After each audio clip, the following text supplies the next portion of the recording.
You're listening to part 2 of a Barefoot Lawyer Reports on China interview with Father Robert Sirico by William Saunders, Director of the Center for Human Rights, on the arrest and trial of human rights activist Jimmy Lai. To listen to the other parts of this episode, please check the links in the description. So I just Googled what kind of a visa do I need to get into Hong Kong and found out that Americans don't need a visa to get into Hong Kong. So I thought, well, I'm going to go to Hong Kong. And this disturbed a number of friends of mine, but I wrote to Bill McGurn and I said, I want to go to Hong Kong. He said, I think that's a great idea. So I did. I figured seriously, the worst that would happen is they would turn me away at customs. I didn't think seriously they were going to arrest an American Catholic priest. I also hold Italian citizenship. So they would have had the Vatican, they would have had American, they would have had Italy to deal with had they decided to do that. Or maybe, my quip once I got into Hong Kong was, gee, what do you have to do to get arrested in this country? I've tried my best, to proclaim freedom and been very direct at it. Yeah. So I got into the country and I went in. I didn't go in with my own electronics, my computer, my phone, all of those things I left outside. I went in with a burner phone and no computer and just a few names on my texting just to let people know how things were going. And I went to the hotel. As I drove through Hong Kong that night and then the next few days that I was there, I got there on Saturday. Everything was, people ask me when I've come back, you've probably had this happen when you come back from Hong Kong. What's it like? What's Hong Kong like? And I always used to say it's like New York's Chinatown on steroids. But the fact is now it's New York's Chinatown on Valium. It's amazing how the energy level has just been reduced. There are not as many people in the streets, not as many people in the shops or in the restaurants. And I talked to a lot of people about this, both formally and informally.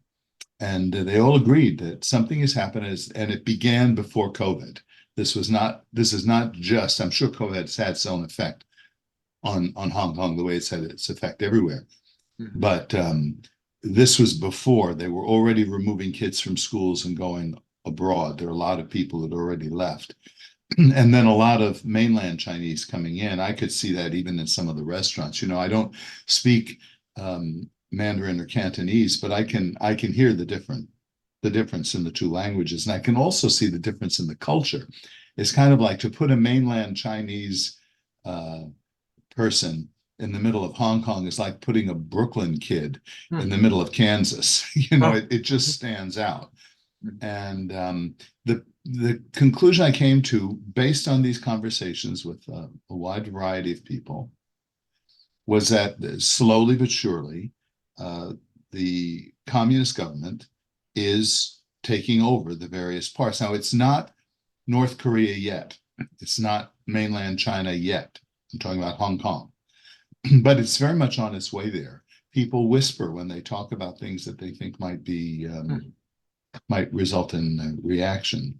So I got in and I walked the streets, met people in the streets, talked to cab drivers and people at the hotel and people in the church, and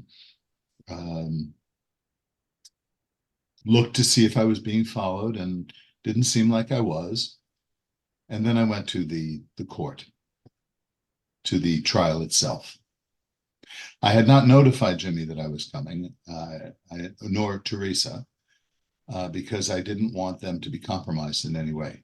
They had nothing to do with my trip. It was as much a surprise to them as anybody. But it made for a very meaningful encounter, first with Teresa when I walked in the courtroom, and ended up in her row inadvertently. I didn't know who was supposed to sit where, so I just kind of took an open seat. And she walked in, and just, you could see how shocked she was in her eyes, and she walked past me. And then she walked back. She said, well, I can greet a friend who's come all this way. She didn't want, I didn't want to compromise her in any way. I didn't want to give the impression that she had anything to do with my being there. She said, "How is it that you're here? Are you traveling around?" I said, "No, I came to Hong Kong for this purpose, this one purpose right now in this courtroom one day, and I'm leaving tonight. And I want you to know that you're loved by a lot of people and supported by a lot of people." And she just cried and she sat down. And then Jimmy came into the docket. The docket's a room with a lot of glass and, just in front of it. And I could see him with the security guards. And I was happy to see that he seemed to have a nice rapport with those security guards. He seemed comfortable with them. They were joking. He looked rested. He looked calm. He was dressed in civilian clothes. And he looked over to see Teresa because he knew where she sat every day in the courtroom.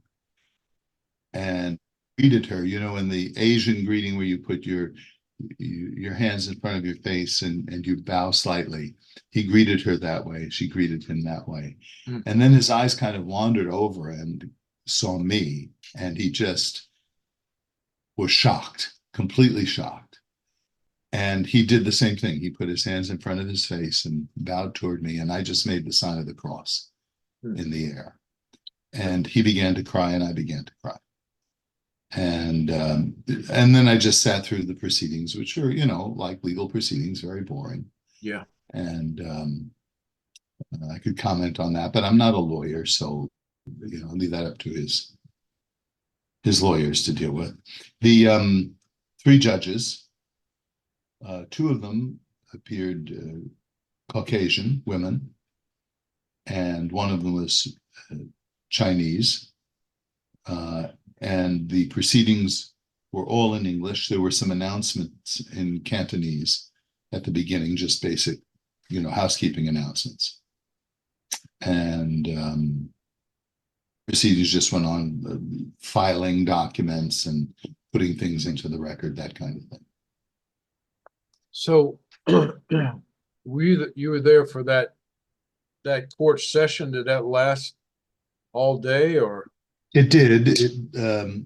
They let us in. It all began at about 10 o'clock, and about 1 o'clock there was a break for lunch. And then I think it was 2 o'clock we came back, and it went on for another hour and a half or so. And then there was some technical stuff that the lawyers wanted to present. And so they kind of went into recess to just hear these kind of filings, I guess they were. Yeah. And I left and went straight to the airport. And this was, what date was this? This was the day after Epiphany. Oh. So that would be the 8th of January. What's Jimmy's status right now? Well, he's arrested. He's being tried for treason. Yeah. I think there's several legal proceedings against him, but the most significant one is this accusation under the national security law, which was what he protested. And when I was there, the prosecuting attorney was making the case that he was, of course, the whole case has to be that he's treasonous.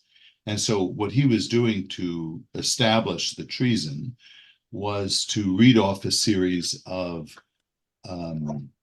emails and press releases and bits of information of who Jimmy's been in contact with, what he has written, what he's said, and all these things.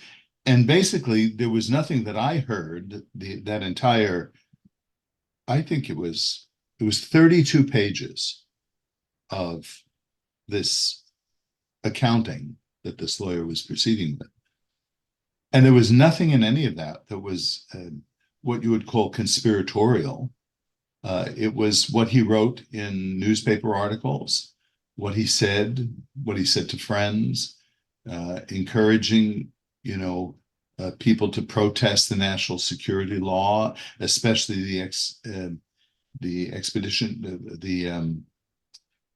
the treaty that Extradition to China. extradition, the part of that law that a person could be extradited to mainland China.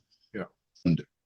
But there was nothing, he had a private meeting with people who are selling guns or anything like that. I mean, the only moment that I felt personally concerned that something, where I really saw the full impact of the state was when I arrived at the courtroom. It's in West Kowloon, which everybody, knows these areas who's been to Hong Kong.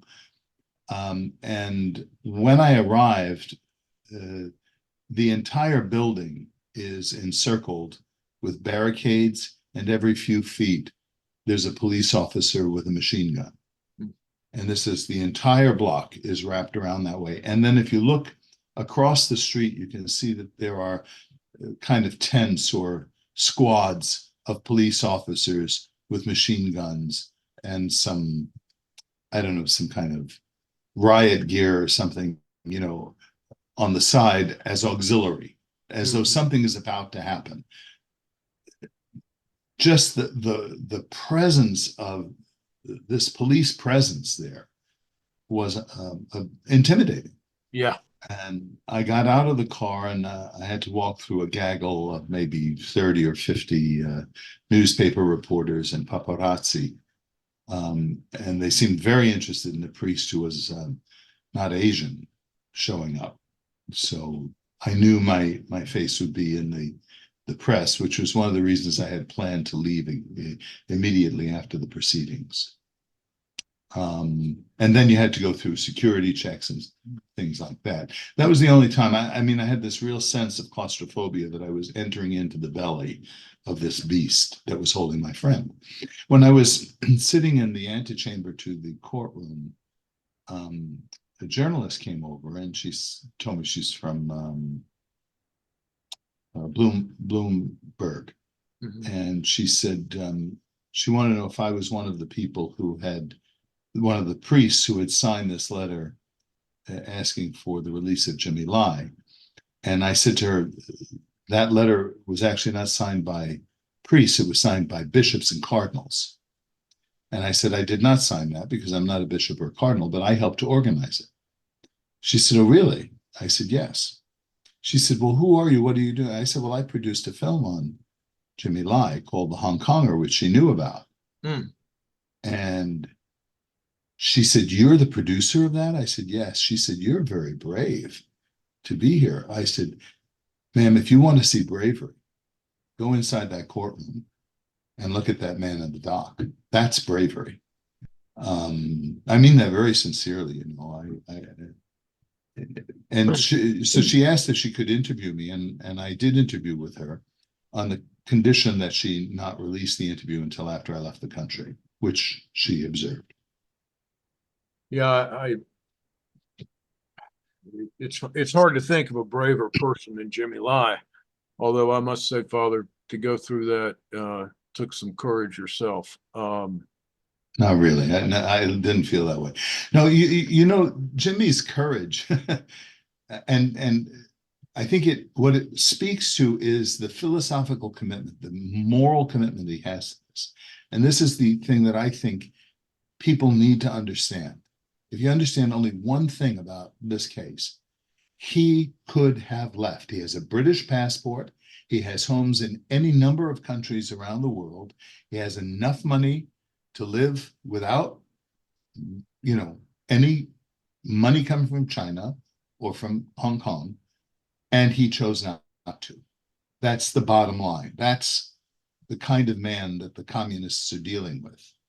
And I don't know if they fully get that. And it's very much rooted in his Catholic faith. Yes.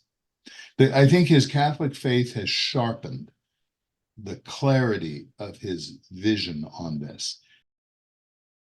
The Catholic University of America's Center for Human Rights has published a documentary on the United Nations Universal Declaration on Human Rights. The documentary features world-class human rights experts, from former State Department officials to ambassadors and human rights activists,